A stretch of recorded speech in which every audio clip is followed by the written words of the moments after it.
Hey guys, Walt D 1911, and today I want to do a comparison, sort of a pro and con between my Gen 2 Glock 19 and the Ruger SR9 Compact.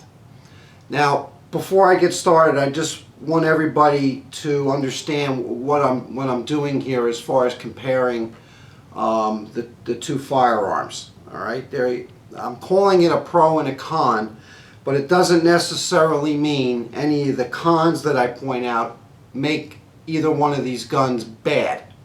I'm just comparing one against the other, what I like about one gun and what I don't like about it as compared to the other one. All right, so right off the bat, I really like both these firearms. I go between these two as a concealed carry firearm when I'm legally able to carry it. Here in New Jersey, that's next to impossible, so it's not even an issue here in New Jersey. But my Arizona permit gives me some options in other states that I travel to. So let's get started. The Glock 19, currently in my concealed carry holster, is a Kydex outside the waistband made by Lynx Concealment Systems. I really like this holster a lot. The gun fits in it very nicely. It's comfortable to wear, and it's got a nice fit and finish, and it's nice and snug. The Ruger SR9 Compact is in a DeSantis belt slide holster, again outside the waistband, all leather, with the retention strap thumb brake. Alright, so these are the two holsters that I would use if I was to carry one of these guns. So anyway, let's start off with the Glock 19 holster. Let's do a quick safety check. We have an empty magazine and the chamber is empty. The Ruger, again, we have an empty magazine and we have an empty chamber. Okay, let's talk about the Glock, the pros. Alright, the first thing that comes to mind with me with the Glock 19 is the weight factor.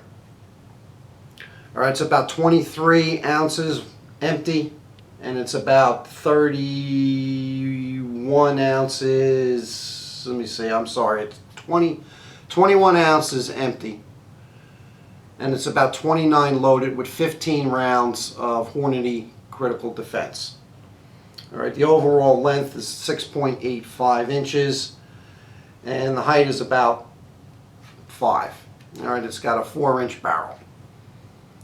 Alright, the pros. Like I said, the weight, number one. Secondly, the takedown. Very simple. Everybody knows how to take down a Glock, where it's just you have your two takedown tabs here. Slide it back a little bit, hit your tabs, and the slide comes right off the frame. So that's a really good, convenient way to clean this gun. All right. The other pro is magazine capacity. 15+1. And a compact gun like this, that's great. So I'm really happy with that. The sights. The sights on this gun I really like. You have that big white dot in the front, that white outline rear sight, and it's just real easy to pick up even in a low light situation, and the follow-up shots, very easy to pick up the sights. The trigger reset on this gun is incredible. Alright, clear chamber.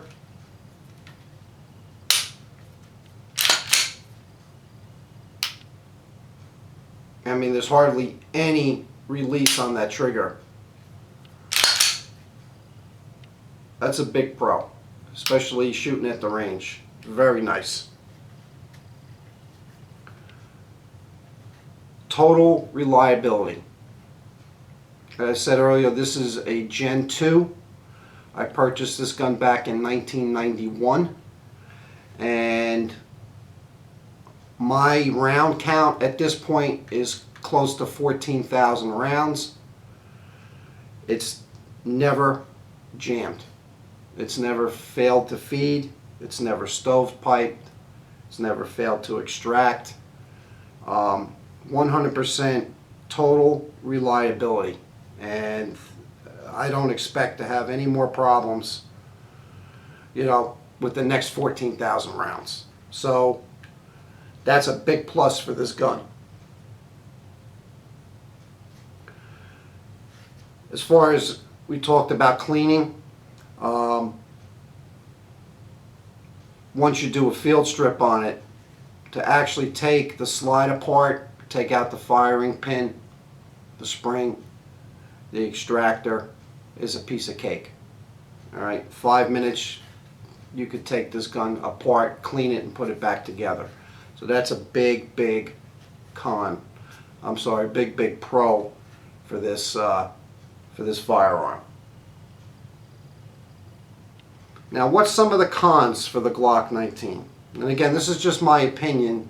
You know, after putting close to 14,000 rounds through this, the biggest con on this gun is extraction issues. Over the years, I've had, I can't even count how many times the spent cases would come back, hit me directly in the face, in my shooting glasses, bounce off my ear muffs, go directly over my head, hit me in the shoulder.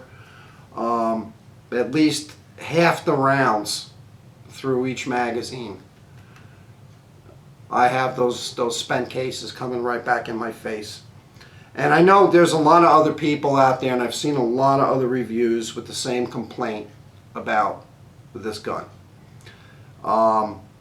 Since it's had so many rounds through it, a couple months back I took it to a Glock armorer. He inspected the gun. There was really nothing wrong with it, but what we did do is we replaced the extractor and the spring with a brand new one, and we also replaced the ejector housing in the back. And I could still continue to have those problems. It's not as bad as it was, but the problem still exists. So the big issue with that, I would think, if God forbid you ever had to use this gun in a defensive situation, how distracting could that be to have a spent case come back and hit you in the face while you're trying to defend yourself? You know, most likely I don't think I would be wearing any type of eye protection or anything. So you know, that's a concern. So we're going to continually work on trying to get that problem fixed. You know, I was told that it could be the way that I'm holding the gun while I'm firing, but I don't buy that. You know, I've been shooting handguns for over 30 years. Rugers, SIGs, 1911s, you know, Browning high powers, and I've never ever had that issue with another firearm where that shell casing is just a constant problem coming back. So that's the biggest con. However, as I said, we're working on that, and that would not really stop me from carrying this gun in a defensive situation. So just the reliability alone, every time you pull the trigger, it's going to go bang. It will extract. It will refeed the next bullet from the magazine. So yes, it's a con, but is it that big of a deal? I don't really think so. You know, So anyway, that's the Glock. Now let's talk about the Ruger. And again, pistol to safe. This gun weighs about 23.5 ounces empty, and it's about 31 ounces loaded. So it is heavier than the Glock. Plus, the magazine capacity is 10 rounds. So 10 plus 1 as compared to 15 plus 1 in the Glock. And you have a heavier pistol. Alright. So the overall length on this is almost exactly the same as this Glock 19. Now I know a lot of people compare the SR9 Compact to the Glock 26, but in my opinion it's more comparable to the Glock 19. Now I have both. The back of the frames are completely even, and there is not much play here at all. Maybe 1/8 of an inch. So the overall length is about the same. The height of the pistol on the Ruger is about 4.6 inches compared to the Glock, which is 5. So if you place them both side by side, you could see the difference in the height, but it's slight. It's really not a big deal. So they're pretty much the same as far as size-wise. You know, I'm convinced that this should be compared to the Glock 19, not to the Glock 26. All right, so let's look at some of the pros of the Ruger SR9 Compact. Reliability. I've got about 2,500 rounds through this gun, just a fraction of what's through the Glock. However, this gun has never failed either. It shoots everything I feed it. My hand loads, factory loads, everything. There is no extraction issues with this gun. So if you look here, you can see the extractor is huge on this pistol. When you fire this gun, the spent casing will eject to the right hand side. And I measured it one time, and it throws these casings about 6 to 8 feet. So I mean, that's a big plus for this gun as compared to the Glock with some of the extraction issues that I've run into. Another pro with this gun, since it's got your standard rifling, you could shoot lead bullets.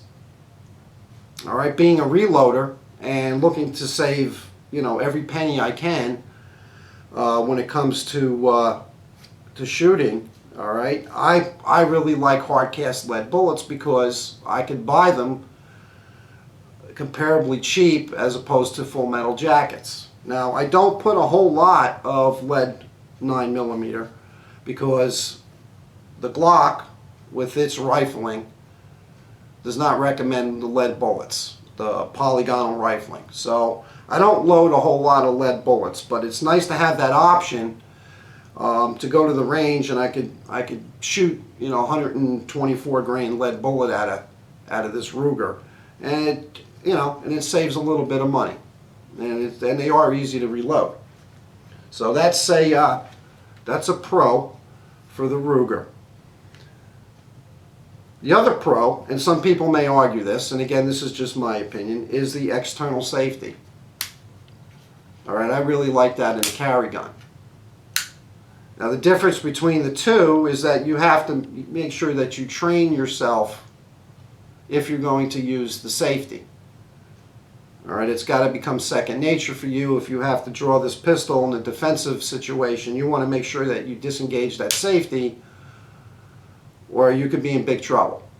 So a lot of people, you know, especially with the polymer firearms, they do not like that external safety. To me, I do like that. I like that little extra security knowing that that gun in my holster is safe. So that's, to me, is a big pro for this gun. Also, you have a Ambidextrous Mag Release. All right, I don't have to really shift my hand.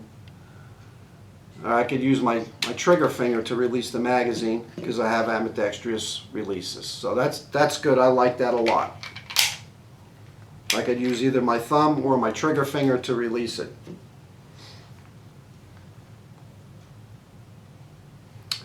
The other pro for this, again compared to the Glock, all right, is that it's got a small Picatinny rail. If I choose to put a light or a laser or a combination on this gun, I have the option to do that. Now, again, remember, this is a Gen 2 before they came out with the Picatinny rail. So if you have a Gen 3 or a Gen 4 Glock, that's even Steven right there. All right.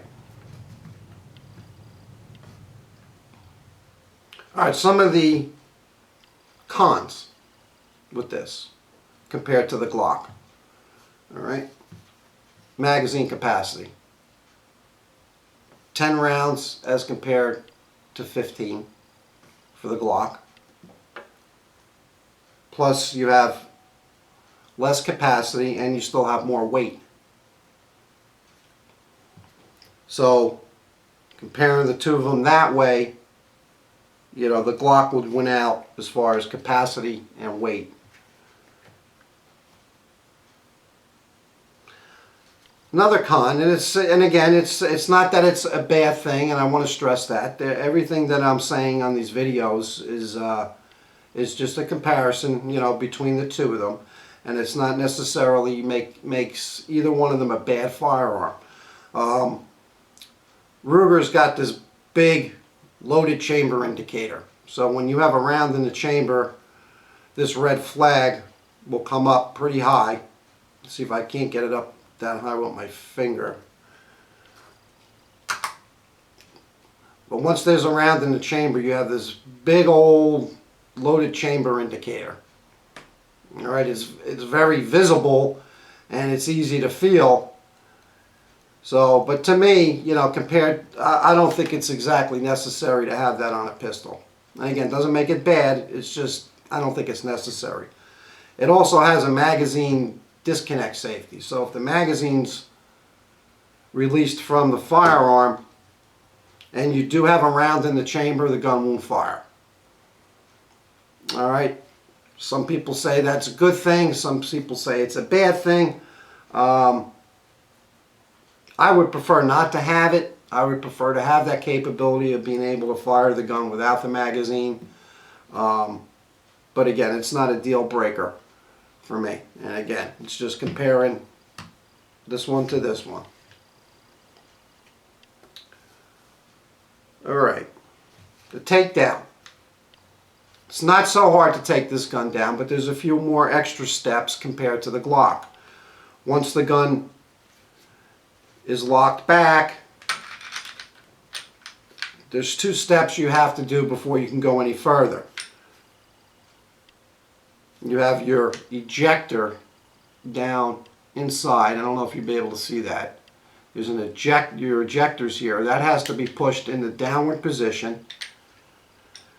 And then you have to take out the takedown pin, which is on the left side of the frame. So you have to push that. This gun's broken in enough that I could push it in with my finger, but when this gun was new, you had to use you know, some type of a punch, or, you know, I used to use a pencil. All right, and then you have to take this out,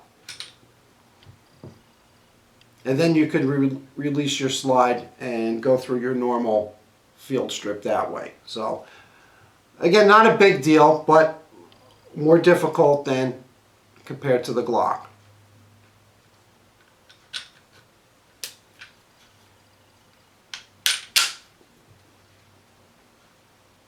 All right, let's reset that.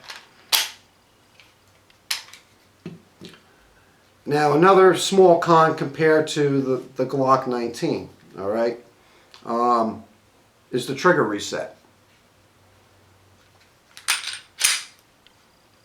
All right, once the pistol is pulled, you have a pretty long take up compared to the Glock. It's not much.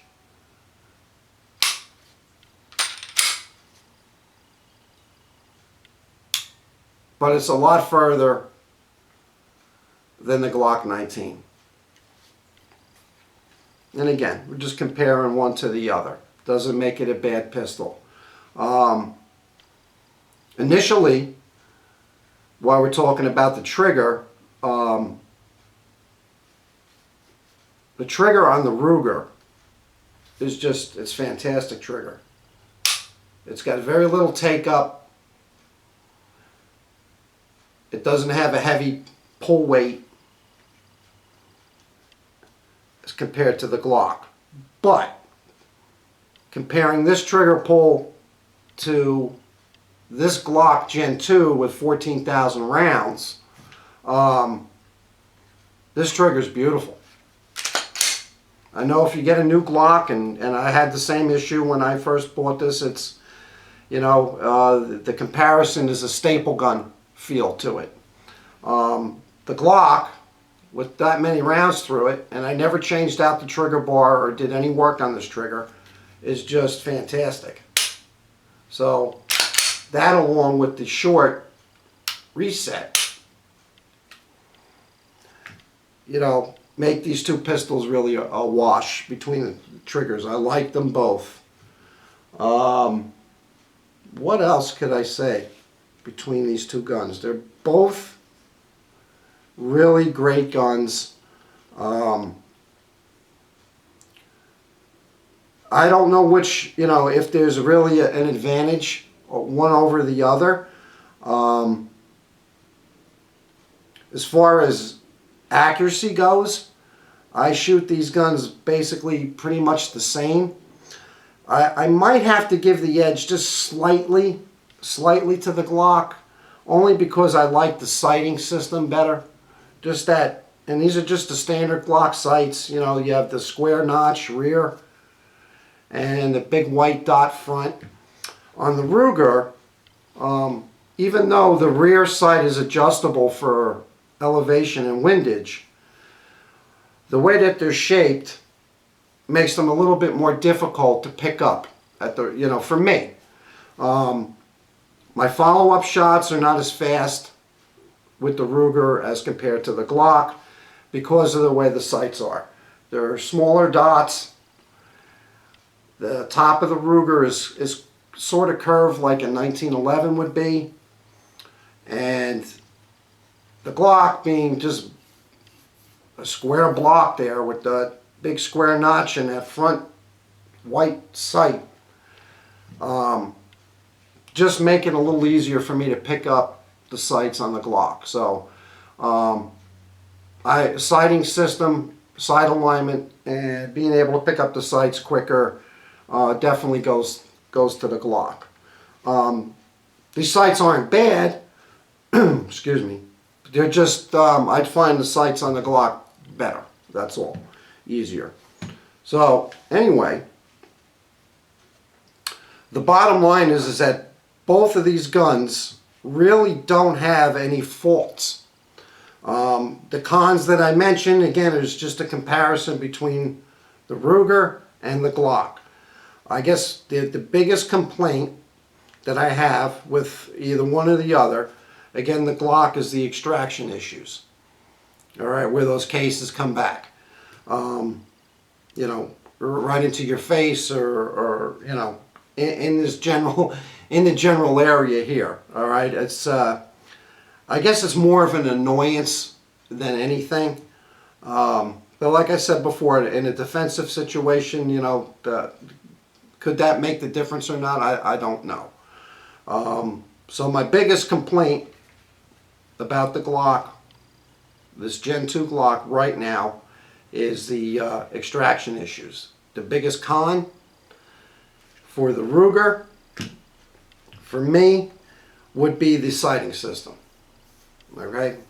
And if it really bothers me, I could go out and replace the sights, but it doesn't really bother me all that much that I would spend extra money on the sights, aftermarket sights. So The biggest pro for the Glock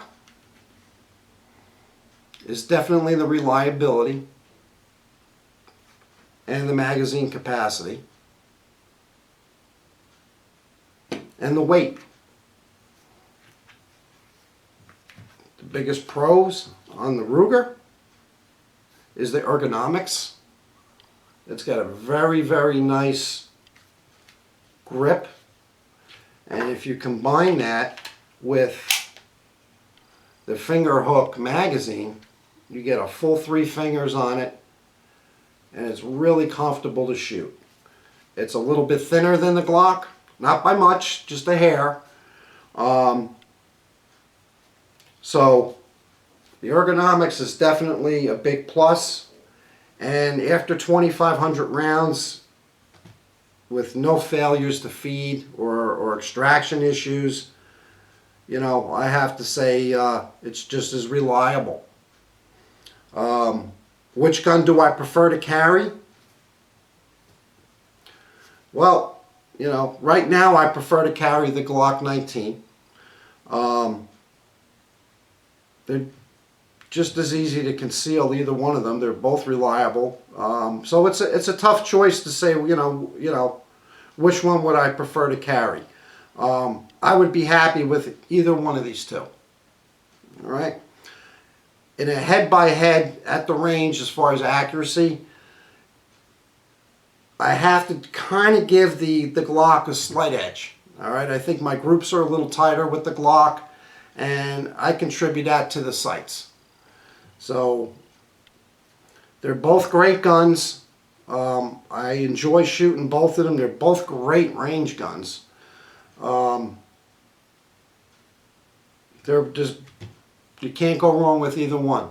So if any of you folks are out there are in the market for a concealed carry 9mm pistol, or just home protection, or just something you want to take to the range,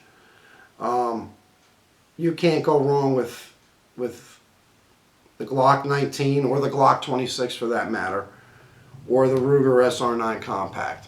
So, well guys, that's my pro and con video.